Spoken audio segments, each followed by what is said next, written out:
Hello, friends.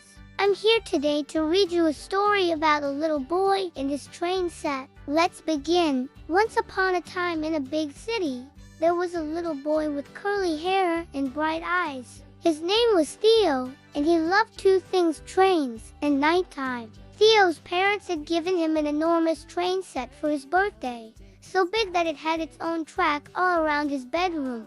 The shiny silver rails curved over his bed, through his closet, behind his bookshelf, and under his desk, ending right back where they started. And when the moonlight touched the tracks, the trains seemed to hum like they were waiting for something. Every night before bed, Theo would arrange his favorite toy train, a little red engine with a bell on its roof. And then as he snuggled into bed, he'd imagine it chugging along its very own secret track in the moonlight. One Friday evening, just as Theo tucked himself into bed, he heard a soft chugga-chugga, choo-choo, but it wasn't from the toy. It was louder, deeper, real. Theo sat up. The little red engine on his track blinked its headlight at him. "Come on," it whispered. "I'm taking you on an adventure." Theo couldn't believe his ears. "You can talk?" "Of course. Every train has a voice if you listen closely. But hurry, we only run at midnight." Theo jumped out of bed and ran to the engine. "Wait for me," he cried, and with a puff of glittery smoke from its chimney, the train shrank him down to toy size and lifted him up with its crane. Then, holding on tight to the bell on its roof, Theo and the train raced off down the track. The bedroom walls rushed by until the train emerged into the night. Theo gasped. The world outside was enormous. Fields of tall grass swayed beside the tracks, while fireflies twinkled like fallen stars. Up ahead, a friendly moon and a grinning sun peeked down from the sky. "Where are we going?" Theo asked. "To find the missing caboose," the engine replied. "It's been gone for weeks." As they rattled along, Theo noticed how beautiful the night was. In the distance, they saw a big, friendly owl wearing a conductor's hat. "Hoot, hoot," he said, stamping his paws. "All aboard." Next stop, the kitchen canyon. The engine blew its whistle. "We need some hot cocoa steam to power our wheels."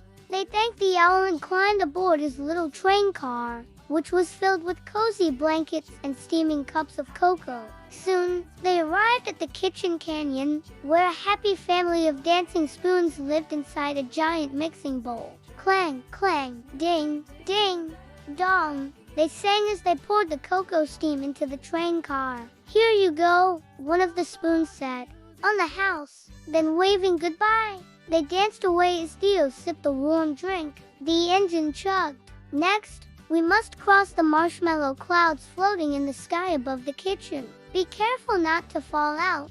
Theo held on tight as they bounced and swayed until suddenly, oof, they landed with a bump on a bed of soft, fluffy marshmallows. Up ahead, they could see the mouth of a dark tunnel. "Is anyone there?" the engine called out. "If you want to pass, you must dance for me," boomed a shy dragon hiding inside. Theo peeked around the corner and gave the dragon a big wave. "Want to learn the choo-choo dance?" The dragon perked up. "Really? You want me to learn it? Okay, show me." Theo and the engine did a little dancey dance right in the middle of the tracks. And after many giggles and a few false starts, the dragon joined in. "Chugga, chugga, toot, toot," they all shouted as they shimmied, shook, and rolled down the track. Finally, the dragon stomped his feet. "Now you may pass." So with one last choo-choo, they entered the tunnel. At the very end, where Theo's closet loomed like a dark mountain, they found the missing caboose trapped in a tangle of socks and shoelaces. "Oh, dear," said Theo. He quickly untied the green car and pushed it free. "Thank you," the caboose cried. As it rolled back onto the rails, it added, "You know, I really missed riding with you."